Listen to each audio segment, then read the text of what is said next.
All Things Bike with Fred Thomas is brought to you by Frame and Wheel, eBay selling services for cyclists and bike shops throughout New England, and AD Bikes, the modern face of Austro-Daimler cycling and the bike company of the future.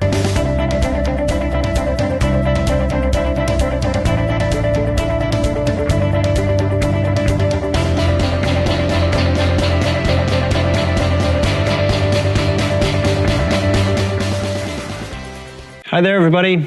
I'm Fred Thomas, and you are watching All Things Bike, brought to you by Frame and Wheel and AD Bikes. And today we are speaking with Doug Welling of The Sustainable Athlete. Doug. Fred, thanks for having me. Welcome to the show. It's great to have you on the show. Great, thanks for the opportunity. Yeah, great to be here. No problem. It's been a while that we've been able to catch up with you, but here we are. We're talking bikes in our environment, and it's all good. I have a question for you. You have done so many different sports, between rowing and running and swimming and cycling and equestrian sports. You've done it all. Is there one that is closest to your heart? And It's a really good question. And my father would always say, I'm jack of all trades and master of none, and that's carried over. But that's a good thing. It's good to have a broad background. I think I've taken a little bit from every sport that I've done. Equestrian was one of the first sports I grew up with, and I certainly appreciate it now, looking back on the opportunity more than probably as my athletic first love. Right. First thing I think I really connected with was honestly snowboarding and mountain biking in high school, and in terms of raw sort of passion and athletic, and I certainly did team sports, but really from an endurance standpoint, it was rowing in college that opened a lot of doors for me. Right. In the training aspect, pursuit of sort of mental and physical performance, and has really carried over probably as the biggest influence for me. And the challenge, I mean, rowing is very difficult, right? I mean, it's like riding your bike with your arms almost. If it's done well, it looks really easy, but it's the ultimate fusion of power and aerobic capacity. Right. And in terms of stimulus of many muscle groups, it's a full body workout, which not everyone realizes. So, and then you've got a team aspect where you're fusing balance and strength and power with, if you're in an eight other members of people, right? Yeah. So that has to be it's like ballet and Greco-Roman wrestling sort of fused together, and it's a lot of fun. Hard to describe what that feeling is like when you're harnessing that kind of power together, and when the time is on. I mean, to turn that power into a graceful passage, 2 kilometers, 3 kilometers up a river without tipping over and strangling the coxswain who's making you row faster. They motivate pretty hard. Yeah, and so that's translated over to, I guess, triathlon and some of the endurance sports that you do. When did you zero in on cycling and running and I guess triathlon and swimming? It was really, as I was we certainly did a lot of cross training with rowing, and in New England, I feel like you have to embrace every environment, every sport you can to get your workouts in. So we did a lot of running and did a little bit of biking as cross training, but it was really close to graduation when I realized that what rowing was for me in terms of the actual part of my life. It really represented in training every day, that sort of ritual. So as I was graduating, I felt like I needed to fill that void. And honestly, my first intro to biking, true road biking, was really after that. I was either going to buy a rowing single and try to keep car topping a giant 30-foot boat around on my car, or get a road bike, and the bike was much easier to get into. Then that really did take up that, at least the physical aspect of it for me. So. And did you ever think of becoming a professional athlete, or maybe years ago it wasn't so easy or so obvious as an avenue to pursue? But was there a moment where you said, "Hey, I train every day, and this is my programming. I can either be a professional athlete or a coach"? I mean, there must have been a moment in there somewhere where you decided that coaching was the way to go. Coaching was at the forefront for me pretty early on. Rowing is the ultimate amateur sport, so I think that was one thing that, in terms of a pursuit, it was college. There's certainly national team stuff to do after college, but otherwise, for me, it was as soon as I graduated, I wanted to give back to the sport that gave so much to me. So immediately got into coaching as soon as I graduated at a collegiate level. And then in terms of my own workouts, started biking, started running more. I couldn't swim at all in college. I was really, really a weak link, so made myself start swimming. But so rowing was the foundation for it, but it was really just a continuation of that endurance pursuit. So yeah, I mean, so you spent so much time in a boat, on a bike, and running, and that is, I mean, how has that informed your training philosophy and what you tell your customers now, or how you coach them? Well, rowing for me, it was certainly it was a great training stimulus without a lot of impact, and I was fortunate to get through 4 years of collegiate rowing without injury, and that cross training I think has carried over quite a bit in terms of certainly coaching triathletes, where that synergy of three sports coexists rather than just raw runners where they're always pounding the ground. So a little bit in terms of looking at strength and core strength as well as just general chassis support, and then the actual sport-specific training as well. I think it's carried over in that regard. And I mean, you've done it all too, I guess, and so you know when you're pushing it or going too far. I mean, and you describe intuition as a philosophy in the training. What does that mean, really? Intuition being really trying, I guess, having true self-knowledge of when you're going too hard, when you're on the verge of injury, and where you need to really truly push yourself or have the capacity to.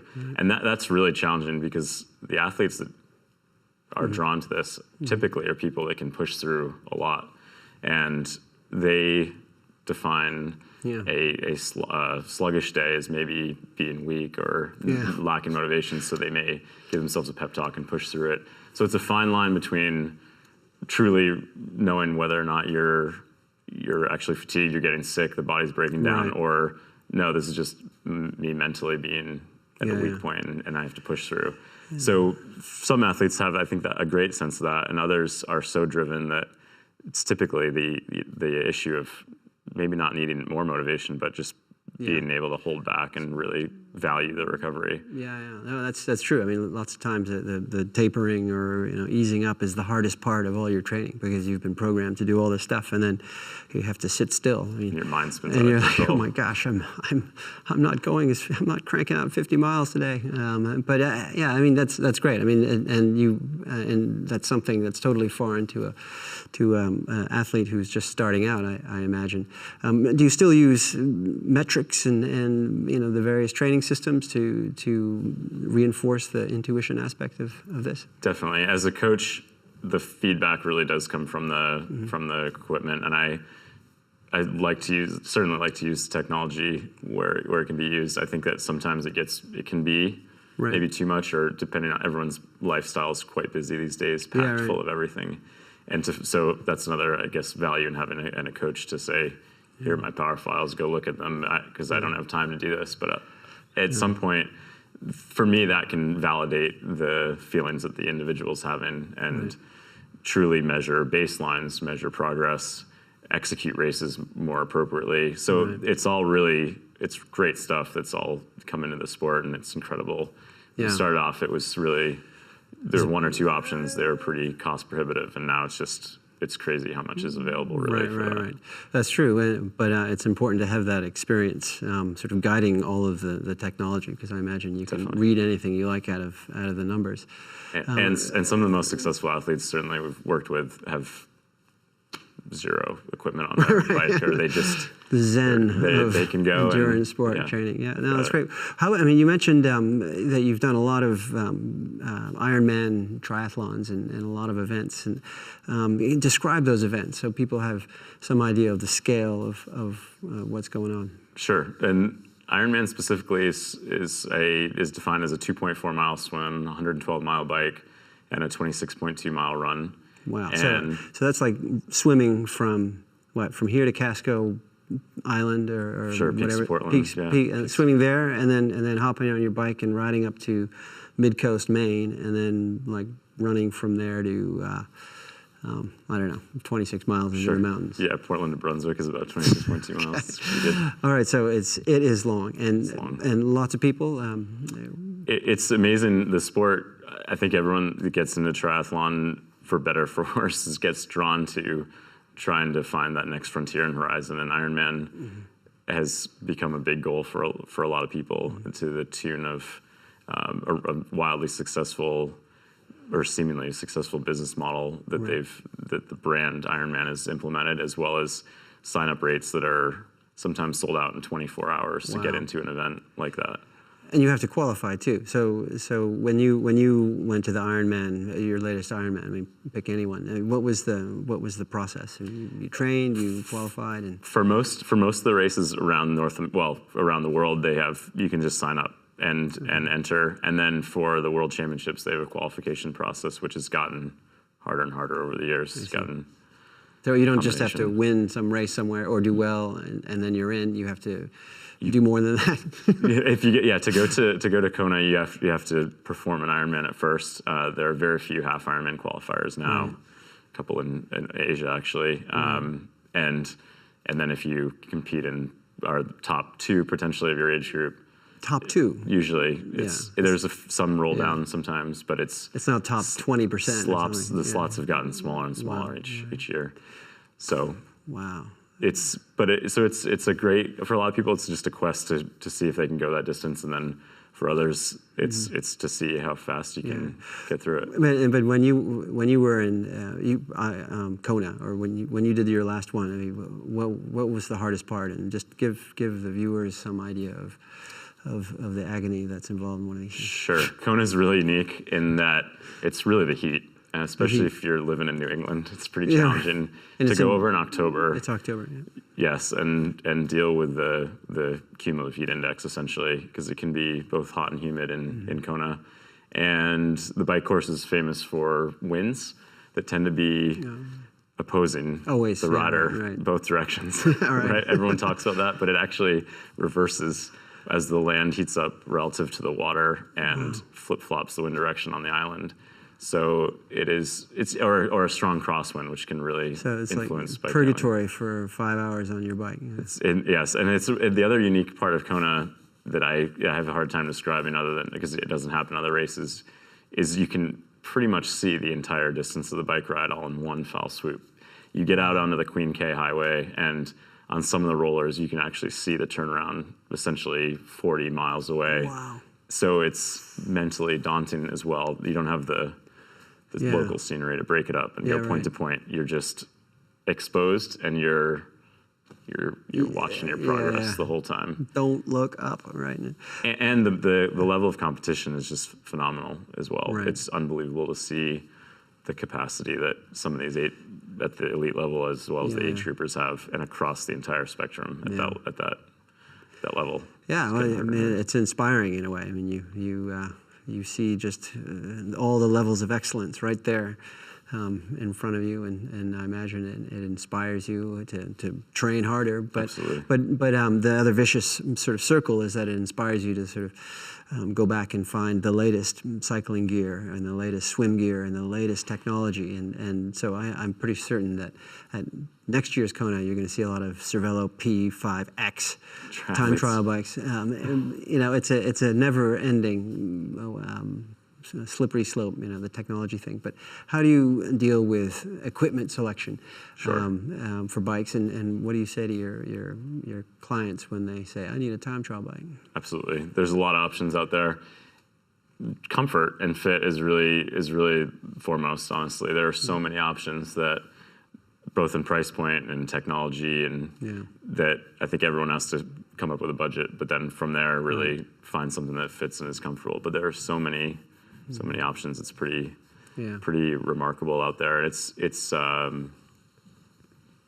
get the feedback that they get in terms of Ironman specifically.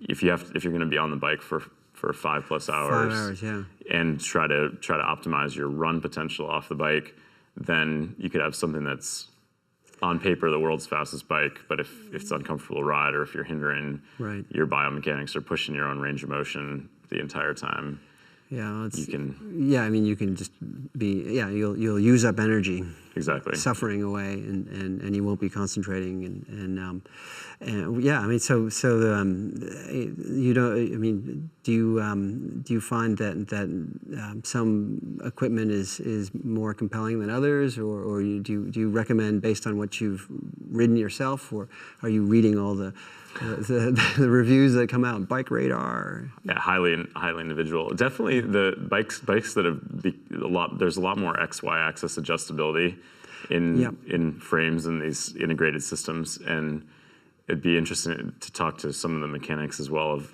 As this has evolved, it's made bikes a little more challenging to service when you're you're out and about. But there's a lot of adjustability for a lot of frames now, which certainly allow more customization after the fact, or as a rider's evolving in their bike fit, you can continue to adjust, which is nice. Yeah, a lot of time trial frames now have a seat post or a saddle that is movable on the rails back and forth, and the seats themselves have become radically more comfortable, and that's essential. Let's talk about the sustainable athlete. I mean, this is your coaching service that synthesizes everything that we just talked about into something that the athlete can understand and act on and follow. But first, the sustainable athlete. Explain the name. The name is certainly a play on. We ran into a gentleman who was talking. It was an athlete who was talking about. Everyone's always asking me what I'm training for, what I'm training for, and his response was, I'm looking to train. I'm training to ride my bike when I'm 90 years old or when I'm 80 years old. Master cycling goes to 70 plus, so conceivably that's possible. So exactly, we see that in rowing as well. Okay. But where am I? The big thing is that we certainly are. There's the performance element in coaching, hands down. But a lot of us do this for raw love and passion and more self-development. I don't think there are a lot of age group.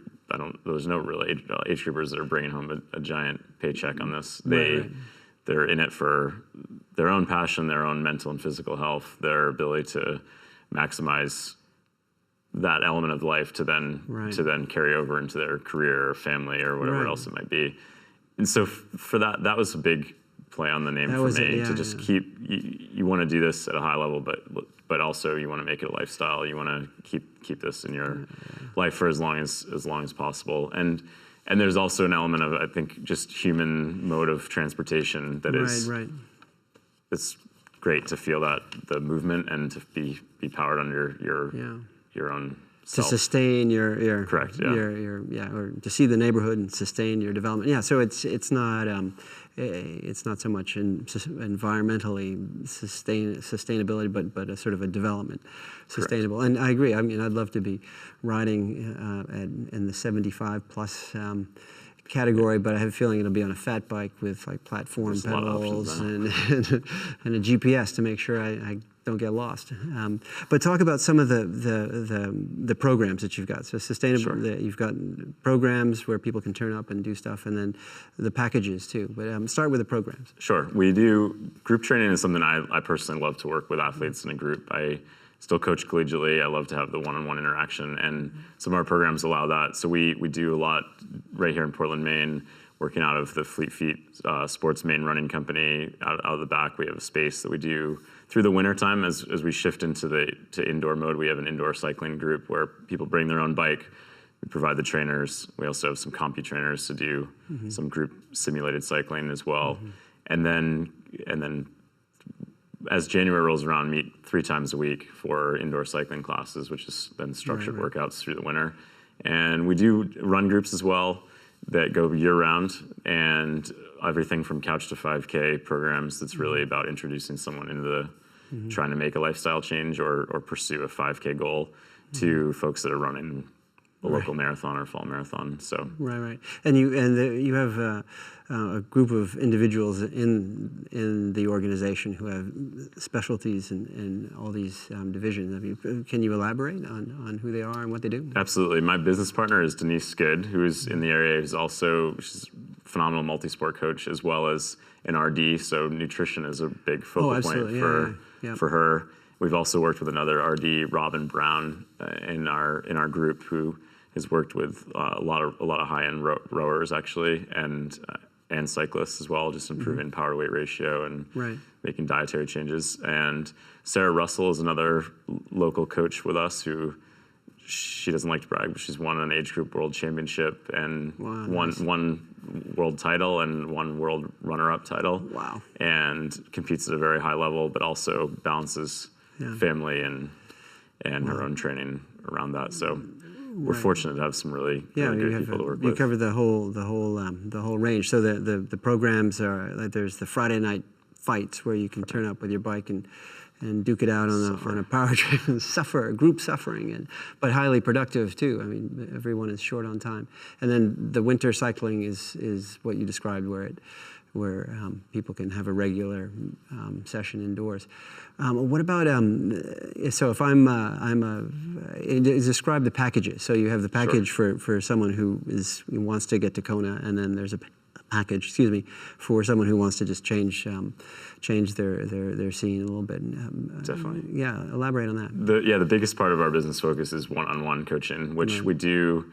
It has the ability to be sort of a cyber relationship with athletes from afar or abroad, where we're building a training plan for that individual, and then can look at the metrics as it's entered and build training on as it progresses. And mainly the packages are really based on feedback levels. If an athlete really wants weekly updates in their training and weekly check-ins or more one-on-one run gate analysis, swim stroke analysis, that's really it depends on but from a pricing standpoint or availability of time. So if a client wanted a weekly sort of one-on-one review of all the stuff that had been done in the previous week, that would be possible. Or absolutely. I mean, what works well is actually getting as an athlete receiving the week ahead of training obligations. It makes it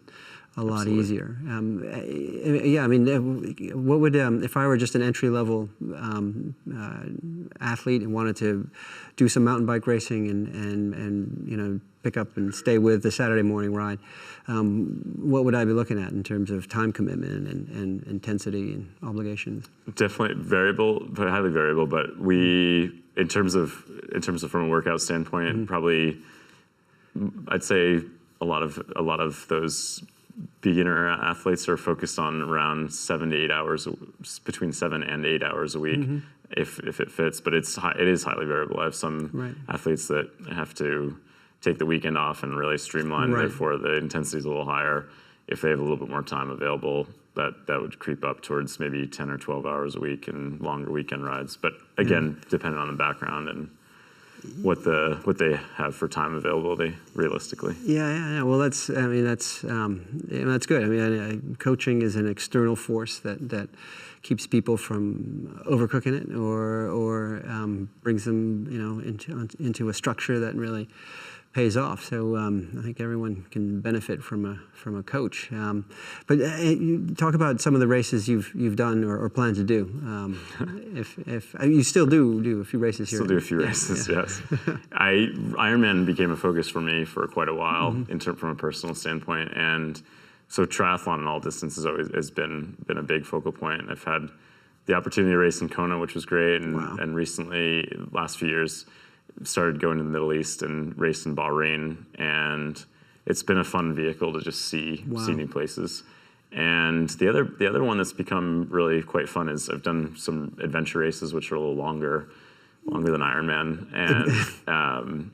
and you're out there for, most of them have been around 24 hours, and you're also finding your way. There's no looking at my GPS for my split. It's just trying to realistically know where you are in space in the world. Wow! So and find your way to the next point. It's like, okay, I'll race you to Concord, New Hampshire, something like that. Let's go. Yeah, let's go. Yeah, there's been some fun ones here in Maine. Actually, there was one that started near Sugarloaf, and the race morning it started at 6 a.m. Handed you the maps and with a bus ride out to the Forks, and started with a 13-mile canoe paddle, and then another 13-mile run through part of the.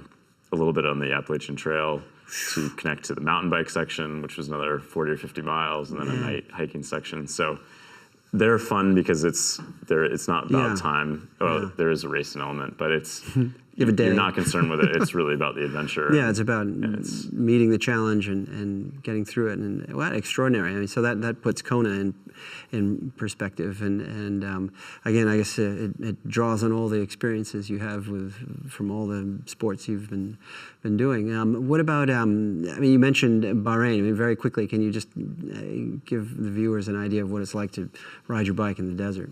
Sure. We all know the answer, but the details. Kind of like Kona, where you just watch it and see it as far as you can go. Yeah. Bahrain it's been amazing to see in the Middle East in general. I've had an opportunity to go the last 4 years actually to Saudi Arabia to work with a group of athletes in that region, and it's obviously a completely different experience culturally as well as athletically. But sport is an amazing vehicle to, I think, really bond and connect with people in every culture and every experience. And Bahrain is itself is really, in the Middle East in general, I think there has been some focus on health in terms of a rise of diabetes, diet, and the actual, from the royal family perspective, they really put a focus on endurance sport at both the youth level and up and through the age groups. And it's been really interesting to see that evolve. There are a ton of expats there that love riding, and there are more and more the natives that are getting into it. So you've seen, every year I've been there, I've seen a little bit more folks out just in terms of general visibility, as well as more organized events, open water swims, cycle group rides. I noticed this past weekend they had a 100K fundraiser ride that had quite a few folks out. So it's neat, and it's a totally different landscape. Just barren, well, Bahrain not as much, but looking out into the desert landscape is very different than a lot of sky, a lot of sand. But I mean, there's no better way to see the countryside if you're a visitor than by running and riding your bike. And then in a funny way, it breaks down sort of cultural barriers that may exist. I mean, there's nothing wrong with riding your bike. It does. And if everybody gets out and does it, it'll seem like second nature, which it is. Absolutely. For us, anyway. It is. One last question before we go. Any plans for Sustainable Athlete in 2017 that we should know about? Good question. And we're continuing to focus on the one-on-one athlete development. We do have a team component, which has grown each year, Team Sustainable Athlete, which has been essentially, it's a multi-sport or endurance sports club. Right. And we try to add in some group programming. We've done some camps in the past in Lake Placid, New York, and in Vermont that are focused on, it's essentially a 4-day retreat, and get a chance to ride and run as much as you can fit in. Right. And we also have, in next fall, actually, we're going to do a running retreat in Scotland, which should be fun. Nice. We'll have to looking towards the mountain bike element there. So that's the main focus. That sounds good. Training camps in places outside of the normal footprint. It sounds great, Doug. Definitely. Well, thanks so much for coming down. Appreciate your time. No, thank you. Here. Yeah, it was great to hear about the company. That was Doug Welling of The Sustainable Athlete, and you can learn more about The Sustainable Athlete at their website, thesustainableathlete.com, and they're all over Facebook. That's all we have time for today. Thanks so much for watching. We'll see you next time.